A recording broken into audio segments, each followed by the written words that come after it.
Hi, everyone. I'm Maya. I'm a clinical psychologist and the clinical program director here at Stop OCD. And today in our webinar, we're going to be talking about mental rituals in OCD. And these are really kind of the unseen compulsions that keep us stuck in OCD. We have about 45 minutes today of content. And I really encourage you guys to write into the chat throughout the presentation any questions or comments that come up, and we'll go through them all together once the presentation is over. And also, I also encourage you guys to stick around until the end. We'll be providing a promo code for subscribing to our program at the end of the presentation. So definitely stick around for that. So let's get started. So this is just a brief overview of what we're going to go through today. So we'll start by defining mental rituals and talk about why they're so easy to miss. Then we'll go through really the most common types. And then we'll look at some research that talks about specifically uh, mental rituals, about pure OCD, if you've heard of that, and also a longitudinal study that follows people with OCD over years, and talking about really what mental rituals are linked to in terms of clinical outcomes of OCD also. Um, and then we'll talk about treatment, especially how specific things in ERP need to be changed. And we'll go through some practical tools for you guys to have some key things to practice to take away with today. We'll do a quick conclusion, and like I said, we'll do a Q&A all together at the end. Okay, so let's start really with kind of the basic question. What are mental rituals? Um, so something that many people recognize are it's called overt compulsions, behavioral things, washing your hands, things like that. Um, but people might not recognize what they're doing inside their mind that reduces distress or helps them is some attempt to get some certainty. So even the person, first of all, clinicians, it's very hard. But people suffering from OCD themselves also don't recognize sometimes the mental rituals as compulsion. So it is very important for us to define this together. So like I said, when people think about OCD, they typically picture visible behaviors as the compulsion. So things like washing or checking, repeating things, like maybe knocking multiple times or touching things multiple times, arranging certain things, or things like that. But OCD can also operate I don't know, completely, but a lot silently inside the mind, internally. So a person could look relatively calm on the outside, but inside they could be doing mental rituals repeatedly, like maybe analyzing, or things that like praying or trying to problem solve again and again and again, repeating a phrase to themselves, checking whether feeling the right thing, undoing thoughts. We'll talk about the different types. And really, the important distinction is not whether someone's thinking, right? Everyone thinks. We have thousands of thoughts every day. The question is really, what is the thinking trying to do? Like, what is the function of the mental ritual, the mental, not ritual, but the mental activity? If the function of the mental activity, so for example, thinking, right, or problem solving, that could be a great mental strategy, right? But if the mental activity is being used to gain certainty, to reduce distress, to undo a thought, or to feel safe, sorry, birds, or to feel safe before moving on, then it could be functioning as a compulsion, right? Because that's the definition of a compulsion. It's some behavior that we do, so it could be a mental behavior that we do to reduce fear, guilt, distress, or gain some attempt to gain some certainty.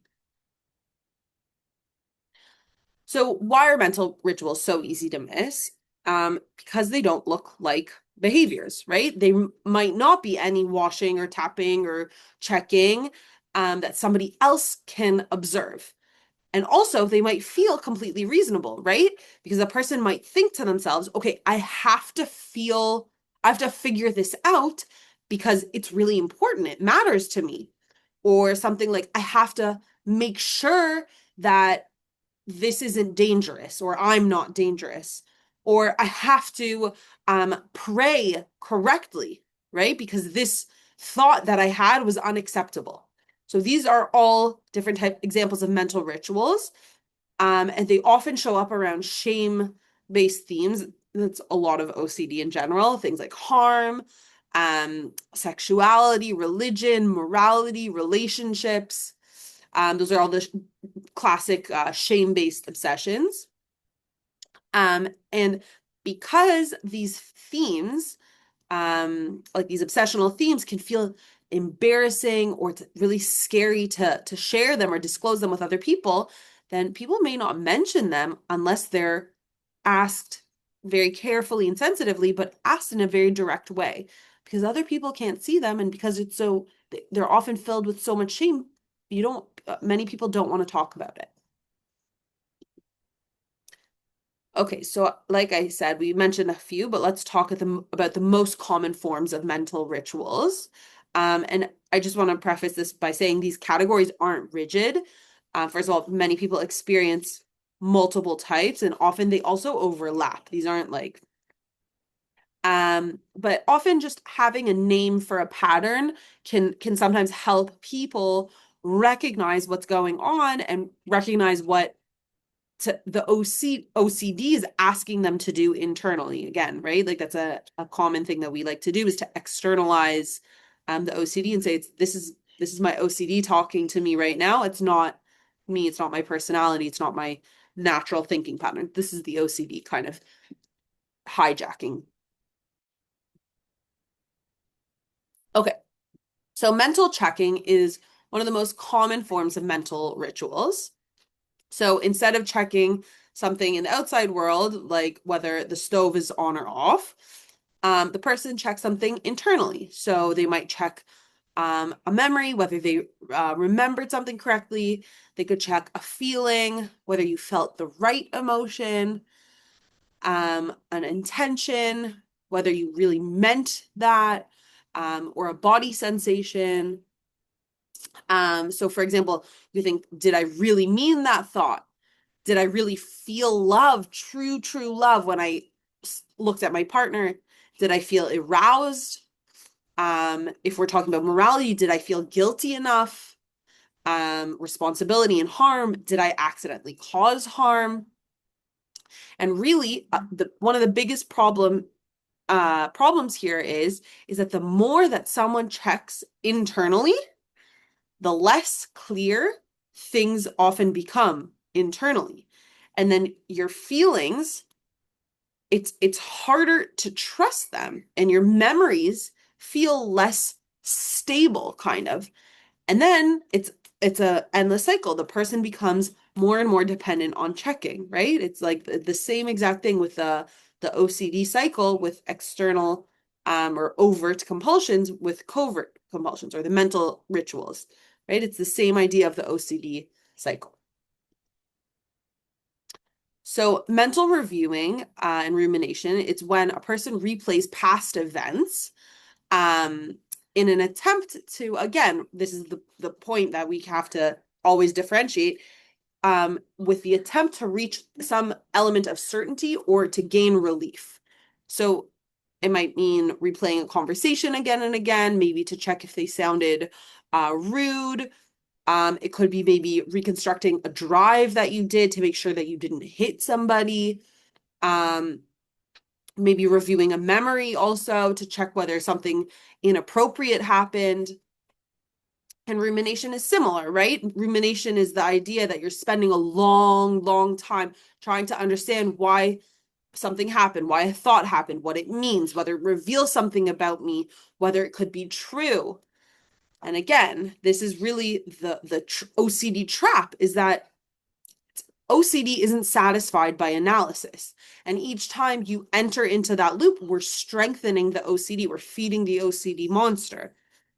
And you just create more and more and more doubt. You're not actually satisfying it ever. So neutralizing an internal reassurance. So this is when the person tries to undo or cancel or replace or repair an intrusive thought. So, for example, if someone has a violent image, they may force themselves to immediately think um, a, about a loving image, right? So replacing an image with another one. If you have maybe a blasphemous thought, you can silently repeat a prayer to yourself. If you have an intrusive sexual thought, then maybe, again, mentally correcting it with a proper thought. And then so that's the neutralizing. And then the internal reassurance is working similarly. The person could repeatedly tell themselves, I would never do that. I'm a good person. Saying this again and again and again, or really just these saying, even this is definitely OCD. And again, this is a very fine line here. It's really hard to see because some of these are really good strategies, right? Saying this is definitely OCD, right? This is the same idea as saying or telling yourself I would never do that or I'm definitely safe. These are things that, okay, it could be a great strategy. It just depends how it's used.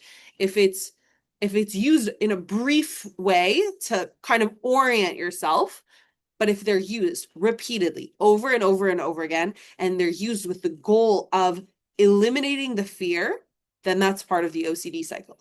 If it's there just to say, okay, this is kind of help, like, this is who I am, and it's with accepting the fact that there is fear, there is doubt, then we know that it passes, right?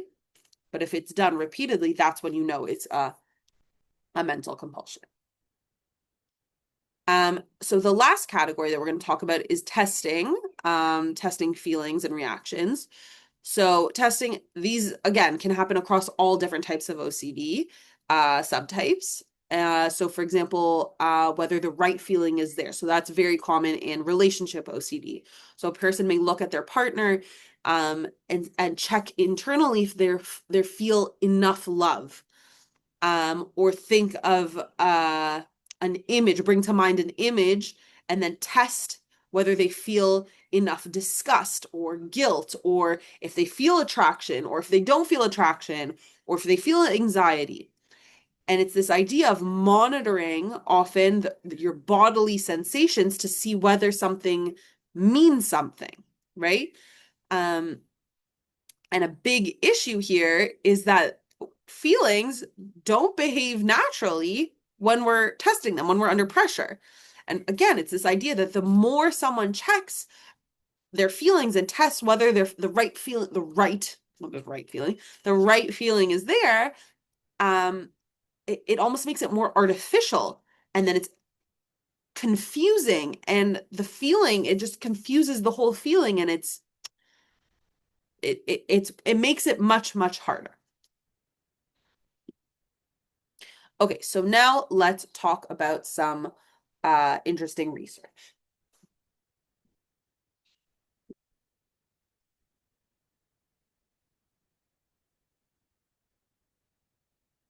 So, while we're talking about mental rituals, I wanted to talk specifically about the term pure O. So I don't know if you guys have heard of this.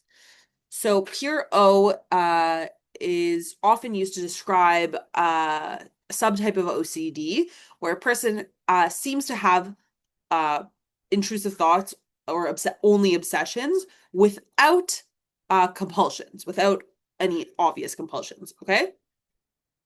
And really this idea came from this history of symptom dimension research where they cluster different symptoms. And they were able to cluster different obsessional themes together. And sometimes they cluster together without clear visible rituals. And so some researchers called this a kind of pure O or pure obsessional type.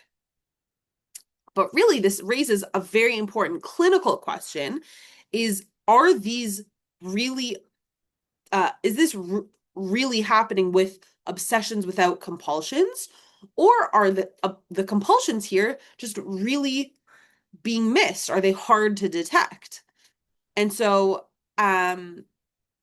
we're going to talk next about an article that really challenges this idea that pure O is truly compulsion free. And really, the researchers argue that the earlier studies missed mental compulsions and reassurance seeking as well, because really often these symptoms were just they weren't included, and they were kind of maybe grouped under things like miscellaneous, or they just weren't analyzed, or they were analyzed separately. So it's missing this whole huge area of mental compulsions, mental rituals. So here at the bottom, we're talking about a study done by Williams and colleagues. And the researchers here, they analyzed symptoms from over 200 adults with OCD, and they had from clinical treatment trials. And the important part is that they did something, like I said, that many earlier studies didn't do, is they included mental compulsions and reassurance seeking as separate categories in the analysis. And so when they did that, the so-called pure obsessional group, it actually looked different, because the sexual obsessions, the religious obsessions, the impulsive aggression, the somatic obsessions, they clustered together with having mental compulsions and reassurance seeking.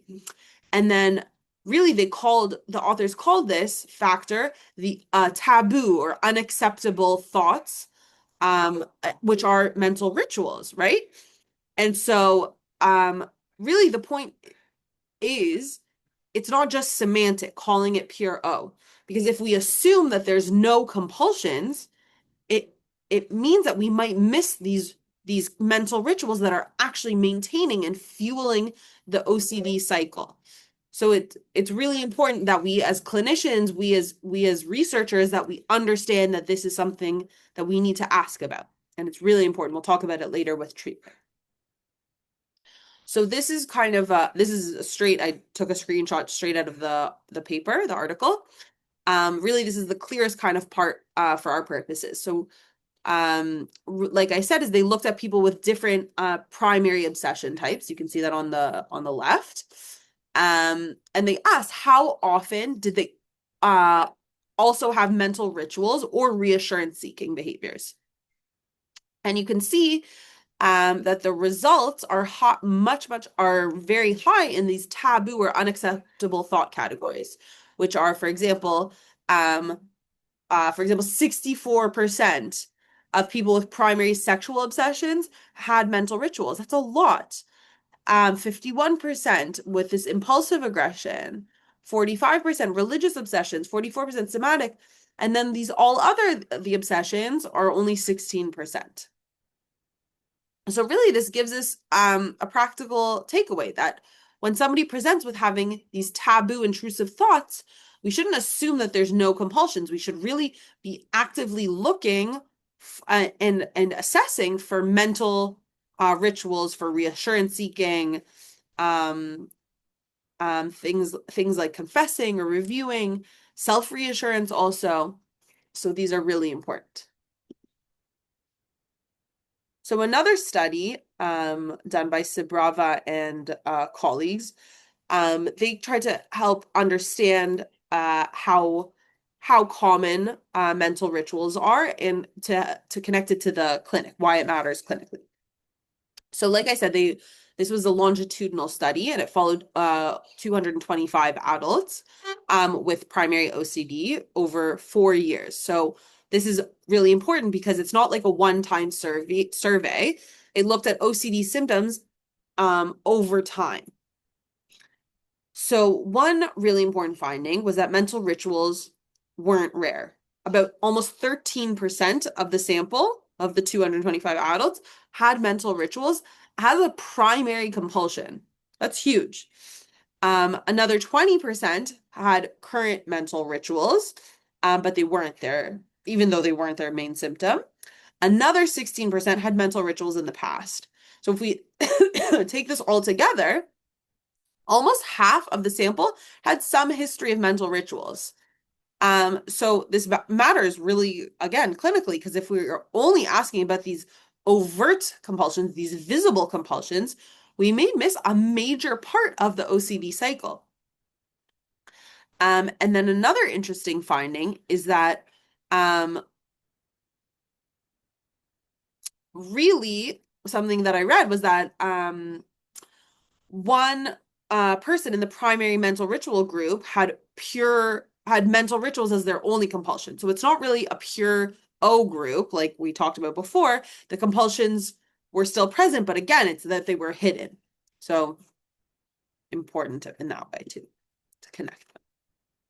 So looking at the most common mental rituals, the most common was mental praying, and with 48%. Then undoing bad thoughts, with good thoughts was the next most common.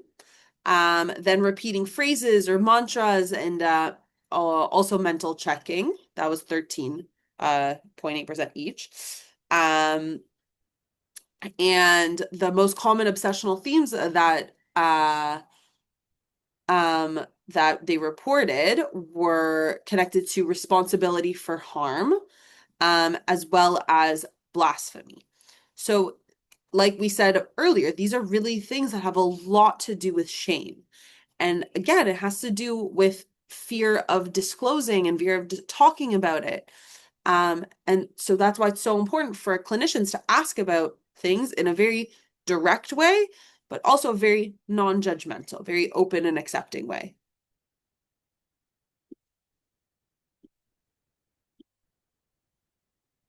So I just wanted to summarize kind of the key research takeaway from the paper clinically was that they said that the people with primary mental rituals had more severe OCD at the start of the study. And they also reported earlier onset of the clinically impairing OCD symptoms.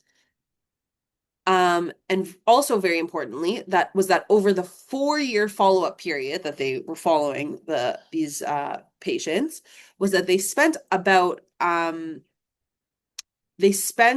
almost 50 more weeks meeting full OCD criteria compared to people who had no mental rituals at all.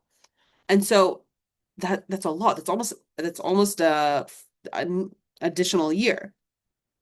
And researchers also looked at whether this could simply be because the mental ritual group had more comorbid disorders, meaning that they had more other additional disorders in addition to OCD, things like depression, things like that. Or maybe they received less treatment, and really they found that this wasn't the case. They couldn't explain the difference from that. So the two groups didn't differ significantly in those two factors. So really, this suggests that mental rituals may be associated with a more severe and more chronic OCD presentation. So that's very important for us to know. Okay, so now I want to talk about treatment. And really what's important about treatment here, it's pretty simple, but it's important. It's that if mental rituals are helping fuel the OCD cycle, really it's that treatment has to address them directly. It's not enough to just stop these visible rituals. If the person is still doing compulsions internally, the OCD is still being maintained.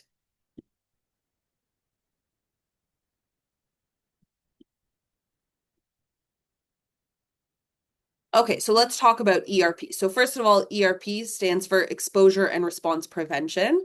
I didn't define it because we have a lot of webinars about that, a lot of content about that. If you haven't heard about it, please check out our blogs and our webinars on it. ERP is the gold standard of treatment for OCD.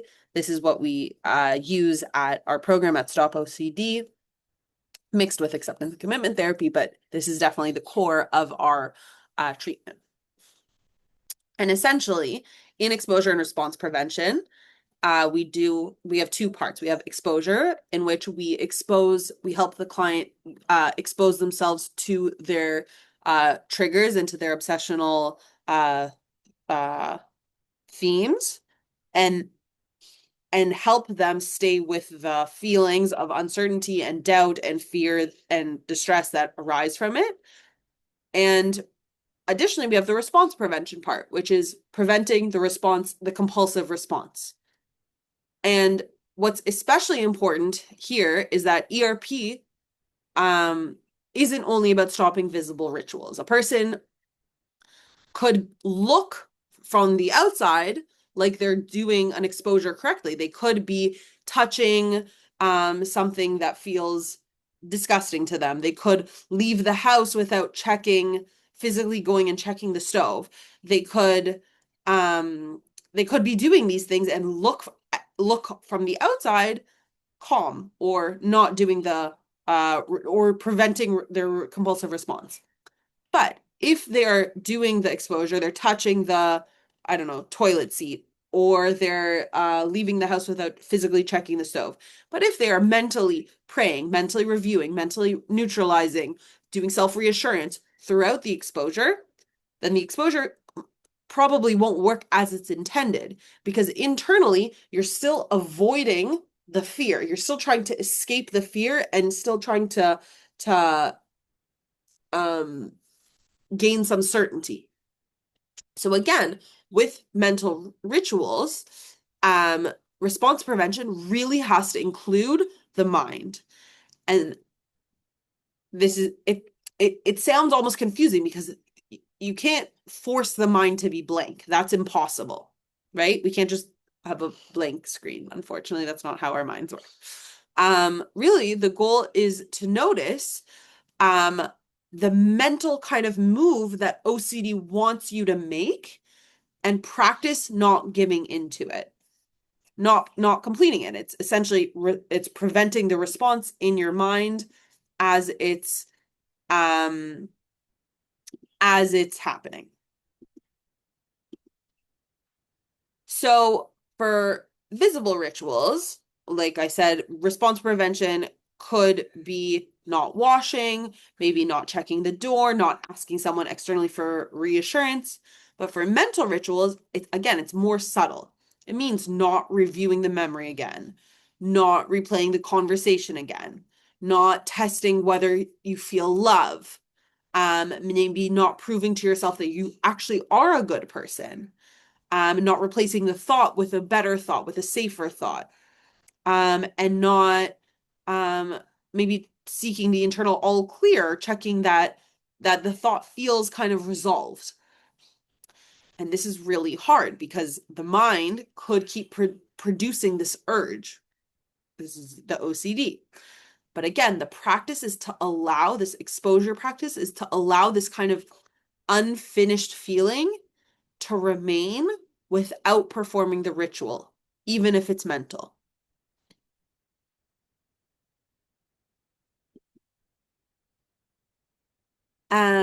Okay, so how to recognize a mental ritual, because these are very subtle, right? So not every thought is a mental ritual, like I said. We can have healthy versions of this, right? So things like reflection, great, very healthy. Prayer, we love it. Problem solving, fantastic. Self-talk, very healthy. The difference that we're talking about here is the function.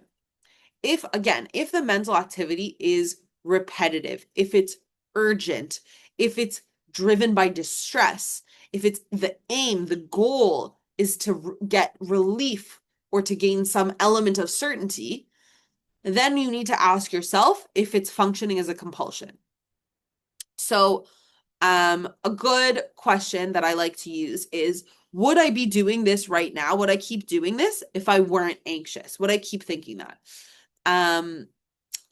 and you could another thing is to ask yourself is, am I solving a real life problem, or am I trying to make an obsession feel safe?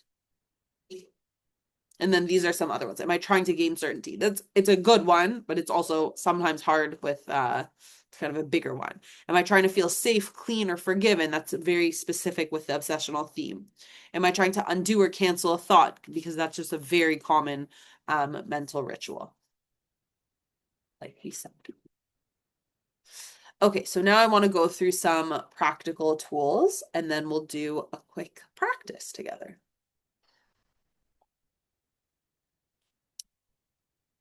Okay, so first, I like to talk about labeling the process instead of entering kind of the content. So you could say to yourself, if you notice this, that you're doing a mental ritual, you could say to yourself, for example, I'm noticing mental checking. Or if you notice the feeling of review, you can say to yourself, this is the urge to review. You're labeling the process. Okay? You're labeling what's happening internally, and that kind of helps give you a little bit of space between what's happening, and then gives you some choice whether or not you want to actually enter the content, enter into the kind of loop of it. Second, we want to allow kind of the unfinished feeling. So it could sound like saying to yourself, okay, maybe or maybe not. Or it could sound like to saying to yourself, I don't need to solve this right now. Something like that. And then third, this is very important, is return to the present task. Return your attention to what you're doing right before you notice that you're engaging in a mental compulsion. We want you to keep reading. We want you to keep walking. We want you to continue, turn your attention back to the conversation. Finish the email that you were writing. That's very important. It really helps us get outside of our heads, and that's a really big thing. That in mental rituals is they keep us. I think we talked about this. Is that it makes us feel less certain internally, and it keeps us really trapped inside our heads. And if we return our attention to the present task, it's a really good practical tool to get you outside of your head and back into the present moment and cutting the OCD cycle. And then number 4 is if you feel like stopping the mental ritual completely, if it feels too hard, maybe at first, you can practice having a short delay. So, for example, you could delay doing the mental ritual for even 30 seconds at the beginning, and then like you feel the urge, and then delay doing the mental ritual for start with 30 seconds, then a minute, then 3 minutes. And in that time, you practice returning to the present task, and then you say after 30 seconds, okay, I can do it. That's a good way to start and do it slowly. So those are 4 practical tools to really help with mental rituals that you can do by yourself. You don't need, obviously, it helps working with a therapist, but these are things that you can do on your own. And so I thought that we could do a quick practice together that you could ask yourself things. So if you have a mental ritual, or if you've noticed something that you do, this is something that you can ask yourself to really distinguish kind of the idea if this is a healthy mental behavior like reflection, or if it's ritual. So you can start to ask yourself this. So is it flexible or rigid? So healthy reflection, it's usually flexible. It's less kind of rigid. Ask yourself if it's time limited. or repetitive, right? If it's time limited, if it doesn't take up too much time, this is more of a behavior that's helpful, that's reflective. If it's repetitive, on and on and on and on, that's similar to overt compulsions, right? Ask yourself if it's about values based or if it's fear driven, right? If it's about learning something, making a decision, responding to a real situation, right? So mental rituals, if we look at the right side, mental rituals, they're usually rigid, they're repetitive, they're fear driven. They don't lead to action. They lead to more doubt typically. They lead to more checking, more doubt, more attempts to feel certain. Um, and again, this is a very big last one. Is the goal to understand something more, or is it to gain some element of certainty and relief, which is the underlying kind of theme of OCD is this element this uh inability to tolerate uncertainty. So something that's really important here is that we said this before, is that the same mental activity can be healthy or it can be a mental compulsion depending on its function. So that really is, I think, one of the big takeaways that I want you guys to take from this. Speaking of takeaways, let's review the main ideas from today. So mental rituals are real compulsions, even when no one else can see them. Like we said, they can look like thinking, but they function, right? The function is really the main way that we differentiate. They function like rituals when they're used to reduce fear, to reduce guilt, to help gain some element of certainty, even though it doesn't exist, unfortunately, to reduce distress. And research really shows us that primary mental rituals were linked with more severe and more chronic OCD. So we saw that. And we talked about, especially in treatment, is that ERP, the gold standard of treatment, really has to target both the visible and the invisible mental rituals. And then finally, I wanted to just kind of summarize with this idea that recovery doesn't mean never having an intrusive thought. That was like a double negative.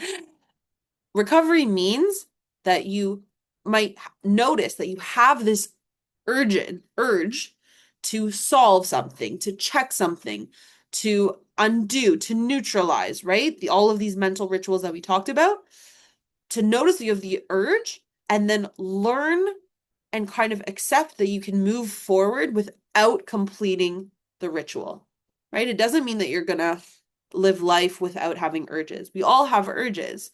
It's just whether or not we are able to accept the fact that we can live alongside of these intrusive thoughts, alongside of these urges without completing all of our rituals, whether they be the overt behavioral or the covert mental.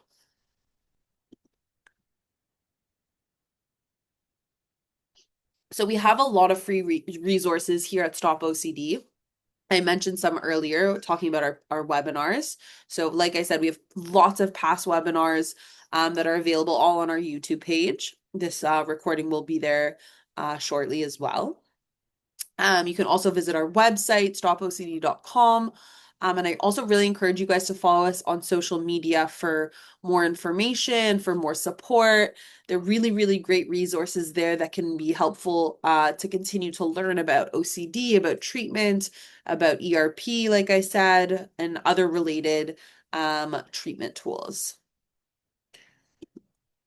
So here I'm put up our email. So first of all, if you have any questions about our program, definitely send an email to customer support, so support@stopocd.com. And if you have any more clinical questions, more personal things, you can definitely send me an email, maya@helpingminds.com. And like I promised, we have a discount for signing up for your first month. If you use it's $100 discount, so that's pretty Great. And the promo code is ProWeb100. So, um, yeah, I'll check the chat right now for any questions. Great. Okay, so somebody asked at the beginning, could you clarify how that is different from a normal behavior? So we definitely went through that. Um, Please let me know if here, how to recognize. Again, just to emphasize it about the function, these are some great questions that you can ask yourself. Let me know if you want me to clarify anything specifically. Another question is everyone does these? When does it get to become OCD? So we talked also about the idea of whether it is there's no black and white answer. It's every person has it's about time and distress, right? That's how we diagnose clinically using the DSM, the book, the Diagnostic and Statistical Manual. It's if it takes up at least 1 to 2 hours per day if it causes a certain amount of distress for the person, impacts functionality in the person's life. But this is how you can tell really when it gets to become OCD, the typical reflection or analytic thinking, when you can tell when it becomes a ritual by asking yourself these questions. Let me know if you want me to clarify anything else. All right, next question. Somebody said, "Hi, my name is Mo. I live in Scotland, and almost 2 years ago, I was diagnosed with OCD. It was the first time I heard of it." Wow, that is very big for you, and that's wonderful that you're sharing that. And I'm happy that you found a community now that you can um, learn about and be part of. And oh, this is also something that's very important about our program is we have great community as well. You can see it in our social media, you can see it on our platform. So definitely, I would suggest to check it out.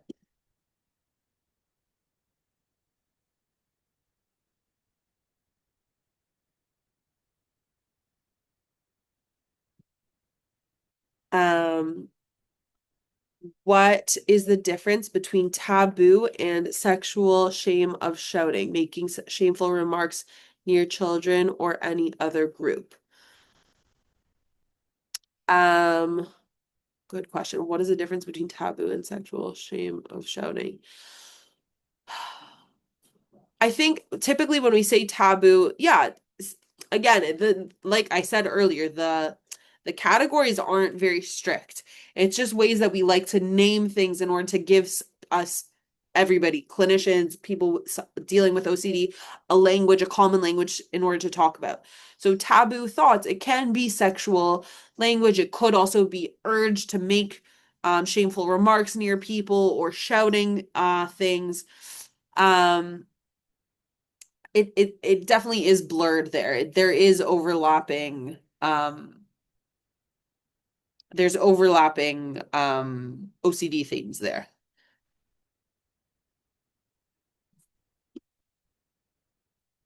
Um Okay, so your checking question does not work for someone who has been doing for a lifetime. They won't know if it is OCD or not. Also, someone checking for the stove multiple times before leaving is about real safety. How do you go about that? So again, it has to do with the amount of time and the amount of functionality. Um, it's that it has to be again recurrent, and that's why working with a therapist is so helpful because it gives you an external perspective, an external view, and somebody to bounce it ideas off of, and people that have clinicians that that we are at Stop OCD, that we have a lot of experience working with a lot of people with OCD, is that we can see things that are common and common patterns, and then we can kind of sniff it out. Um, because you're right? It's a fine line. It's important to check the stove before leaving your house. but do you need to do it twice? Do you need to do it 3 times? It's like kind of a slippery slope, right? So it's really, again, the whole idea of functionality, right? Are we checking once because we want to make sure that it's safe? Are we checking twice because we doubt ourselves? It's definitely important about that. Um, Next comment question is DSM list a minimum set of symptoms. You do not make a reference here. You're right, I didn't put the DSM symptoms. I can send them to you if you would like. Send me an email, or you can also look it up online. But you can send me an email if you would like them. Okay, big question. Oops, hang on. Somebody wrote, I'm interested in the memory aspect. For example, reviewing events and behaviors. Um, um, I'm interested in the memory aspect. For example, reviewing events and behaviors. Does it fit with OCD that someone either preemptively or in the moment seeks to make a recording of that moment, conversation, interaction, experience, whether that be taking a video or audio-visual recording with the intention to review, even if they don't end up doing this, or to fulfill some sort of feeling of certainty that they can hold on to after the interaction has passed, perhaps for the reassurance they have something to look back on or analyze or even hoard memories of. That definitely sounds like it could be in the OCD world. Um, Again, I would want to find out more about that. But it definitely sounds like it's in the OCD world. That definitely is a compulsion that people do to take an image, a photo, or to record something, because you feel like you're not going to remember it. That definitely is in the world of it. We need to, again, like somebody just mentioned about the DSM, you need to look about the functionality and not the functionality, the amount of distress, the impairment, the functional impairment, sorry, um, how long it takes. So it definitely needs to be assessed, but that definitely sounds like it's in that world. They wrote, oops, I meant as per DSM, your diagnosis does not make a reference to it. Sorry, which diagnosis? Oh, about mental rituals. Um, so it does. It has to be, it talks about the intrusive thoughts being um flexible versus rigid and repetitive, right? That's the repetitive idea of the compulsions. Fear driven, because that's connected to the intrusive thoughts that cause fear. Doubt, it's the underlying doubt, and uncertainty is the underlying kind of theme of OCD. So yeah, does, just not in a table format, maybe. Are there any other questions or comments? You guys have such great, I've been really, um,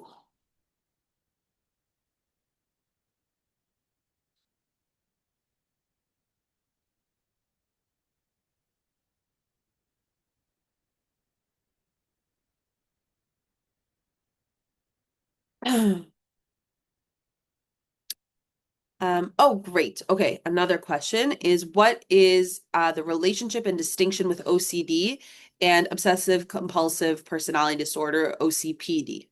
And are the two confused? So yes, they are definitely related. So OCD, like we said, it has to do with this OCD cycle.